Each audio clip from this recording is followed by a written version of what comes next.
Hi guys, and welcome to today's video. Today we're going to be looking at XRP and why now is an absolutely fantastic time to be buying XRP. And actually made this post on Facebook this morning about just why I think now is such a great time to buy. And we've got a question here from Jamie Coots, and he says, I know the price is low, but how do you know it's not going to keep falling? And that is a fantastic question, and that is what we're going to be answering today. So we're going to be answering that by looking at the technical analysis and also some of the fundamentals behind Ripple to find out and discover where is the best times to buy and where's the best times to sell. And we're going to start doing that by taking a look at Bitcoin and how Bitcoin has moved over the last year or so. And this is basically all based on a study I've done over the last few weeks. And I found that previously I was doing the Bitcoin multiplier method, which is a very low risk strategy, which involves some crypto as well as other assets to be buying. But part of that strategy, obviously being crypto, was just hodling. Okay, so you just buy in and hold in, and maybe for a couple of years. It's all part of the strategy. If you haven't got the download yet, we're actually releasing it. I was hoping to release it today or yesterday, actually on the 1st of February. However, we're trying to build in some extra features on the site Moocharoo.ninja to go along with Bitcoin multiplier method this time around. So, it has been a little bit delayed. Hopefully it will be out with you guys on Monday. I will be sending an email just to explain all that to the guys which are on the email list.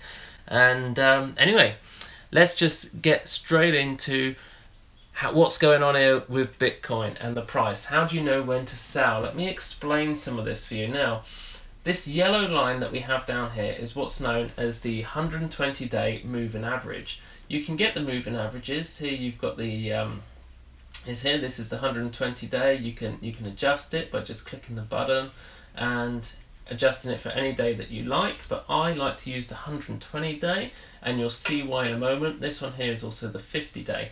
If these were to cross over and the yellow line was above the red one, okay, then you would be in a definite bear market. So right now, although the price has come down quite a way, we're not actually really in a bear market right now.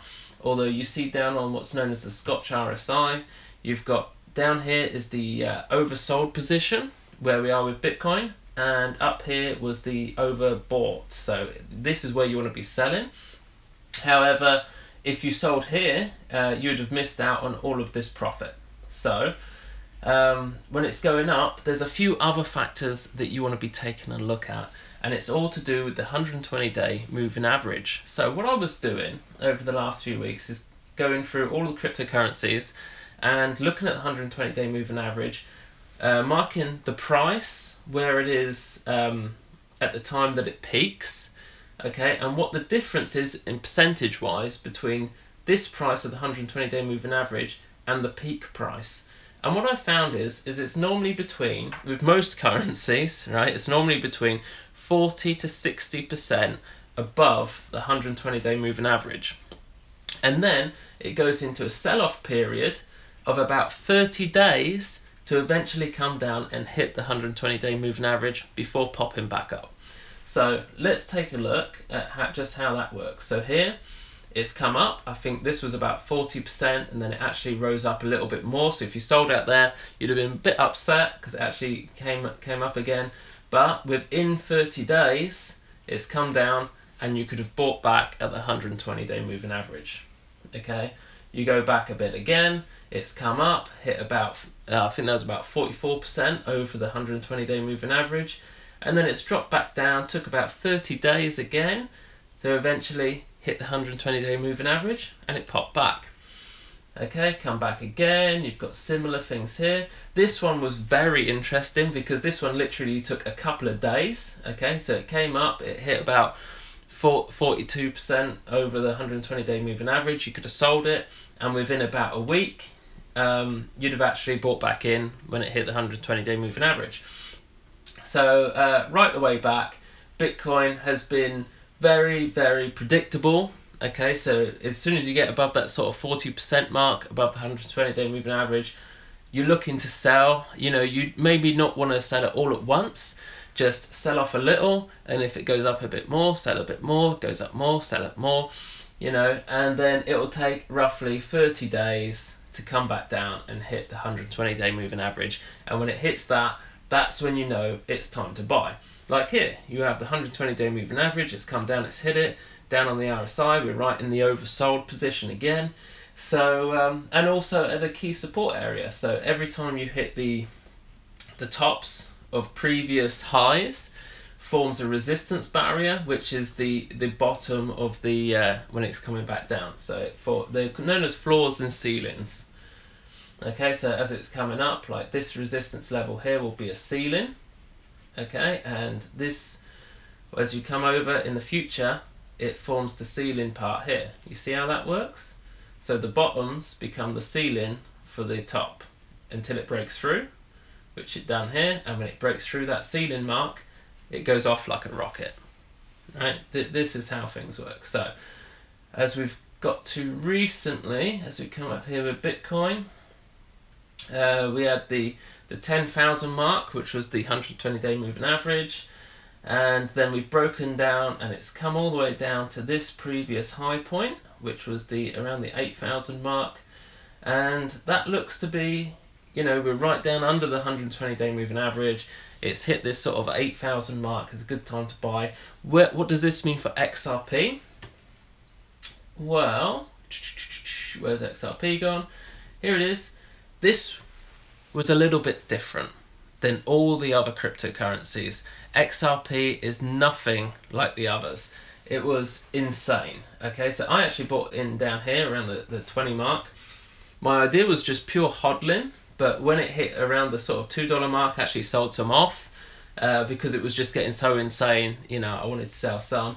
I wish I sold more at the free, but I didn't. I just said I'll just stick it out with a hodl, and within 30 days, we've come all the way down and hit the 120-day moving average. Right? So we're down here, back around the 120-day moving average.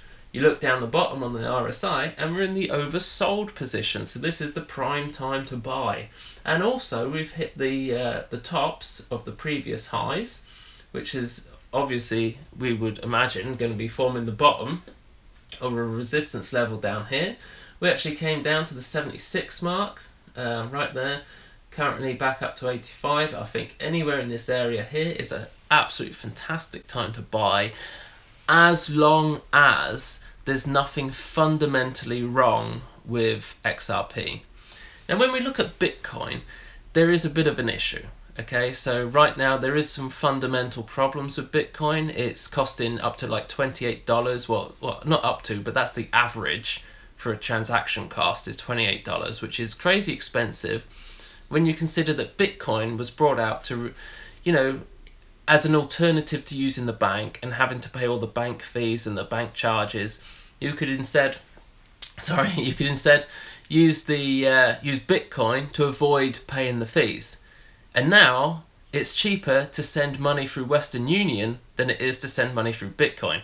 So Bitcoin's a bit of a problem. However, they are coming out with something known as the Lightning Network, which sounds a bit exciting, but when you look into it, it's not really all that. But I think it is going to help the Bitcoin community and will help to stabilize the price and bring it even higher in 2018. However, it's not really being used all that much right now. I think that they have got it out there, but it's still a bit okay. So it's coming along. I think when that comes out, we will see the price stabilize. So Bitcoin does have some issues. Does XRP? Is there anything wrong fundamentally? I don't think so. I mean, if we look here, this is about two former employees of Ripple. They're setting up a new hedge fund in cryptocurrencies. Okay, with obviously Ripple XRP being one of the main currencies being used in the hedge fund. It's called Fractal Virtual Currency Investment Fund. Okay, and as we scroll down, we can see over on the right, we can see this. It's a breaking news. Western Union in talks with Ripple to adopt XRP this year.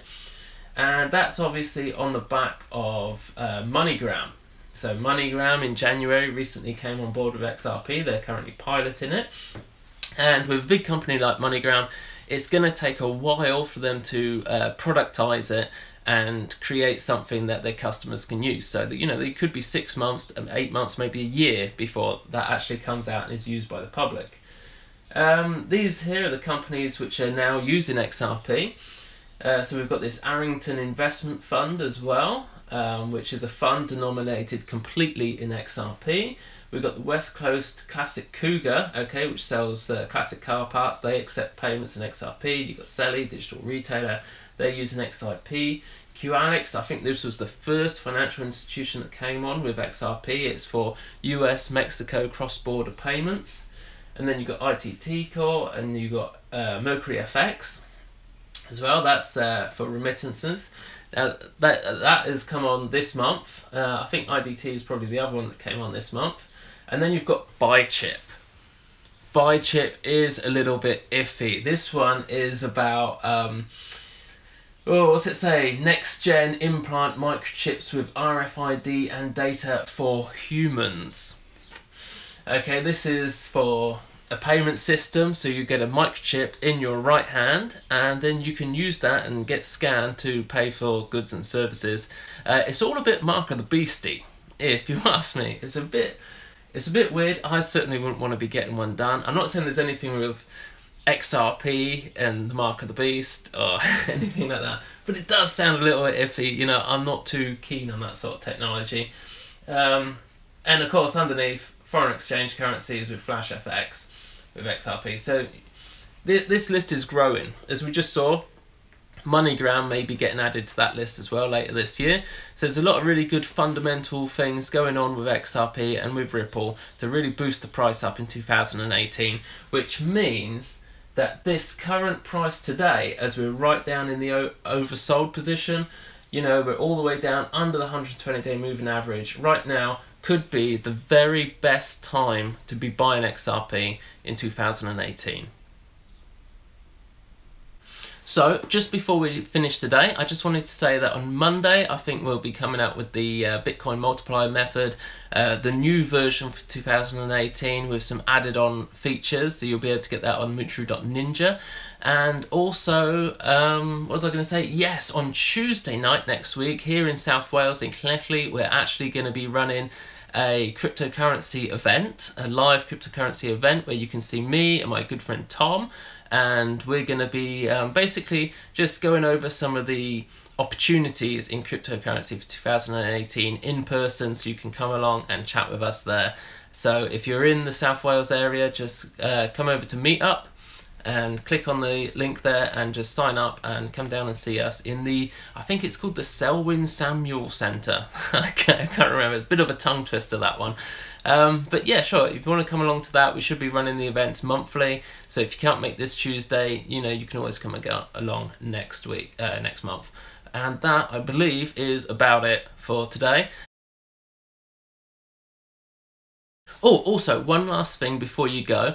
If you fancied winning yourself a copy of the A2 poster, the periodic table of cryptocurrencies, then all you need to do is go along to Monday's video and comment on the video, and also be a subscriber, like the page, and hit the little alert icon so that you'll be notified of new videos, and that way you'll be put into the competition. And on the following Monday's video, this is like next Monday, we'll be doing a new draw, and whoever the winner is, we'll be sending out a copy of that completely for free. And well, that's how to do it. I hope you enjoy, and I shall see you next week on Monday's video for the prize draw.